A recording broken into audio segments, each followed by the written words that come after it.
I'm here to talk about success, right?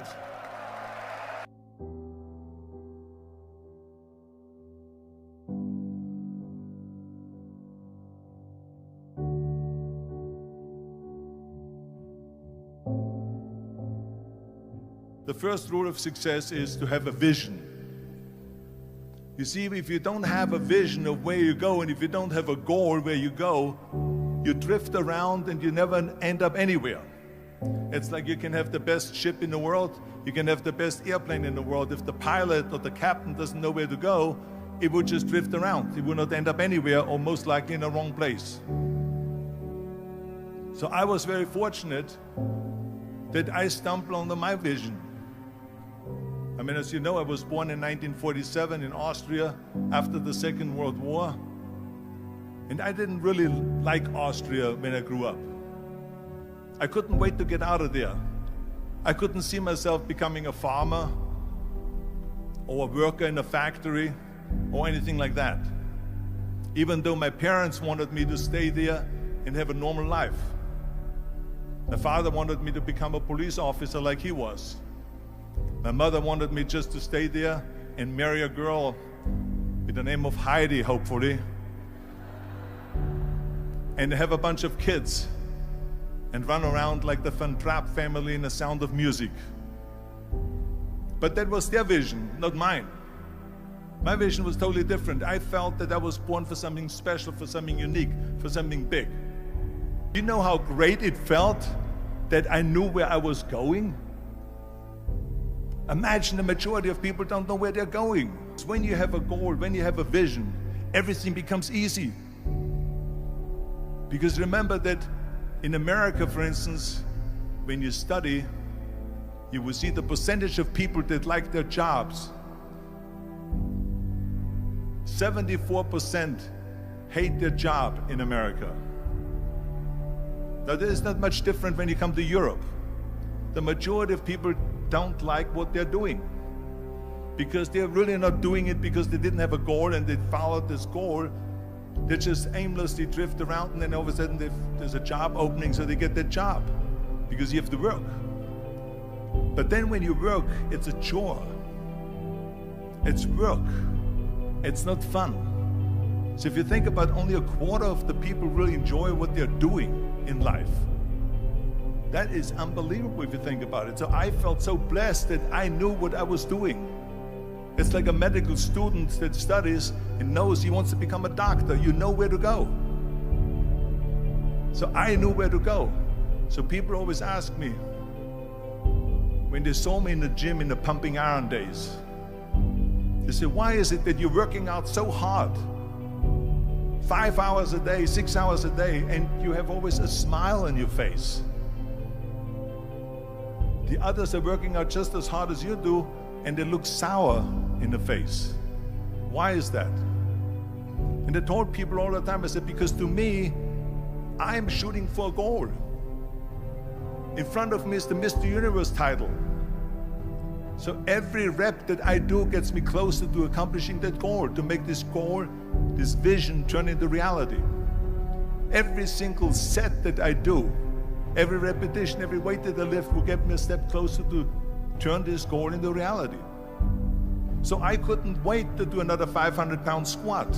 I couldn't wait to do another 500-pound bench press. I couldn't wait to do another 2,000 reps of sit-ups. I couldn't wait for the next exercise, for the next half hour of posing and all the kind of things that you have to do to be a champion. And with the age of 20, I went to London and I won the Mr. Universe contest as the youngest Mr. Universe ever. And it was because I had a goal. So let me tell you something, visualizing your goal and going after it makes it fun. You got to have a purpose no matter what you do in life. You got to have a purpose. So that's rule number one, have a vision. Rule number two is, don't listen to the naysayers. Don't listen to the naysayers.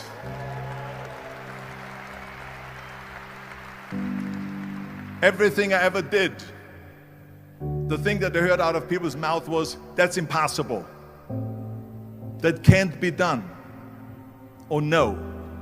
So whenever someone said to me, it can't be done, I heard it can be done. When they said no, I heard yes. And when they said it's impossible, I heard it is possible. I'm a strong believer of what Nelson Mandela said, that everything is always impossible until someone does it. Well, I'm going to be the one, I said to myself, I'm going to do it and I'm going to show it to them. Maybe it has never been done before. That's perfectly fine with me. But I'm going to do it. And I did not listen to the naysayers. The next thing, the third point that I'm going to make to you is, before we sit down with Jürgen and talk about the rest of the three, is work your ass off. There is no magic pill. There is no magic out there.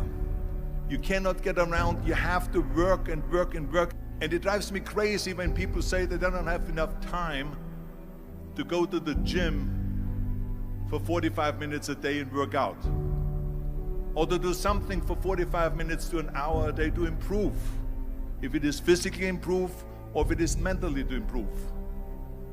Imagine you read 1 hour a day about history. How much you will learn after 365 hours in 1 year. Think about if you study about the history of musicians, of composers, how much you would know. Imagine if you would work on a business, on some business that you want to develop every day for an hour.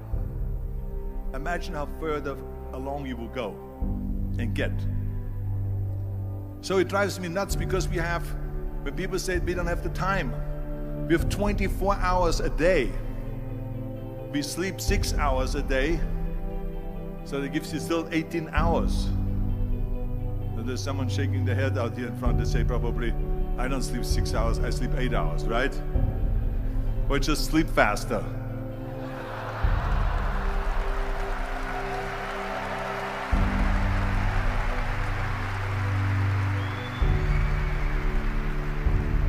So we have 18 hours a day.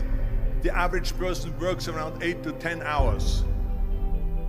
So let's assume it's 10 hours, so we have 8 hours left. Then you travel around an hour a day, maybe 2 hours a day. So now you have still 6 hours left. So what do you do with these 6 hours? What do you do with these 6 hours? Then we eat a little bit, then we schmooze a little bit, talk a little bit to people and all that stuff.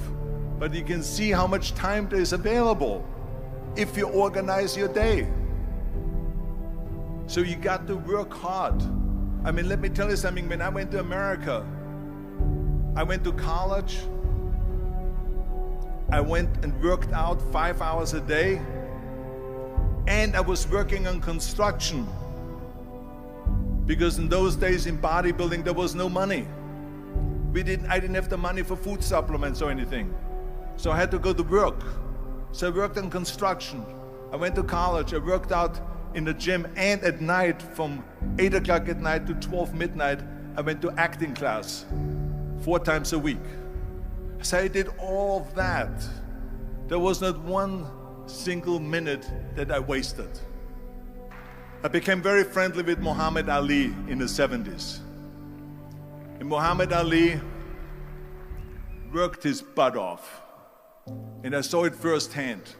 And I remember that there was a sports writer that was there in the gym when he was working out and he was doing sit-ups. And they asked him, how many sit-ups do you do? And he said, I don't start counting until it hurts. Now think about that. He doesn't start counting his sit-ups until he feels pain. That's when he starts counting. That is working hard.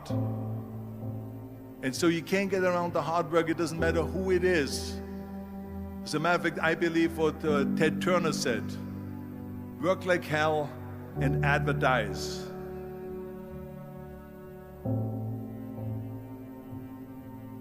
You get it? Work like hell, go to bed, and early to rise, work like hell and advertise. So you work your ass off, and then you let the world know about your work.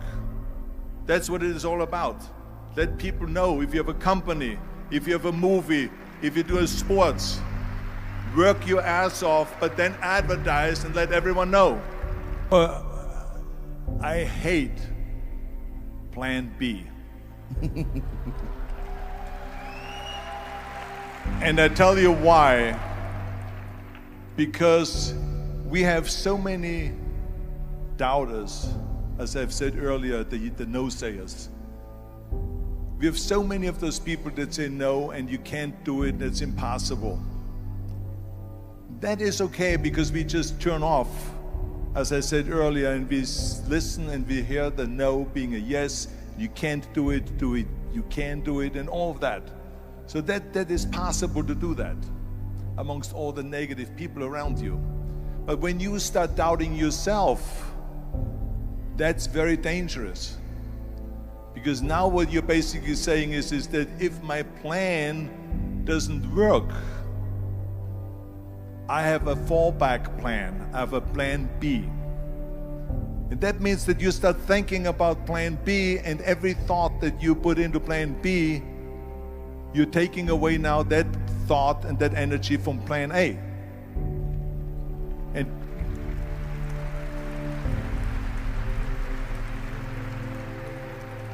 And it's very important to understand that we function better if there is no safety net, because plan B becomes a safety net. It says that if I fail, then I fall and I get picked up and I have something else there that will protect me.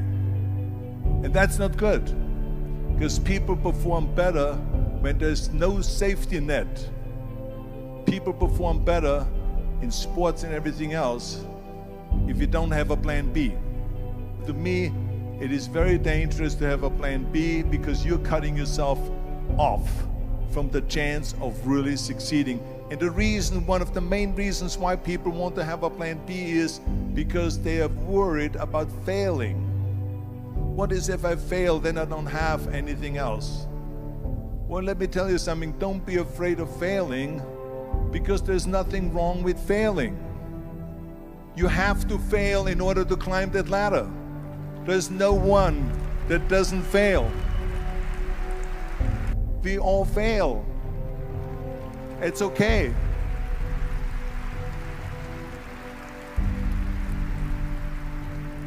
What is not okay is that when you fail, you stay down.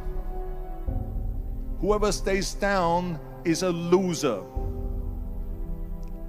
And winners will fail and get up, fail and get up, fail and get up. You always get up. That is a winner. That is a winner. Hey, we all lose. We all have losses. This is okay. And this is why I say don't be worried about losing, because when you're afraid of losing, then you get frozen. You get stiff. You're not relaxed. You got to be, in order to perform well in anything, if it's in boxing or if it is on your job or with your thinking, is only happening when you relax. So relax. It's okay to fail. Let's just go all out and give it everything that you got. That's what it is all about. So don't be afraid to fail. This is one of my 6 rules to success. You can only feel complete as a person if you think about what can you do for your fellow member around you that maybe needs help.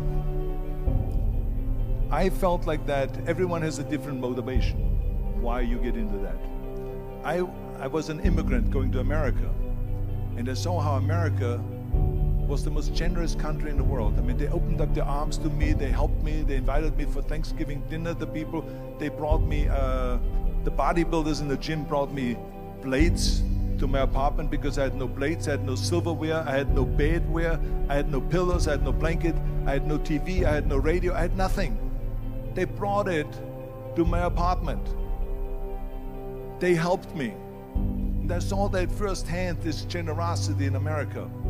And I said to myself, as an immigrant that is being embraced with open arms, that I need to go and make sure that I give something back.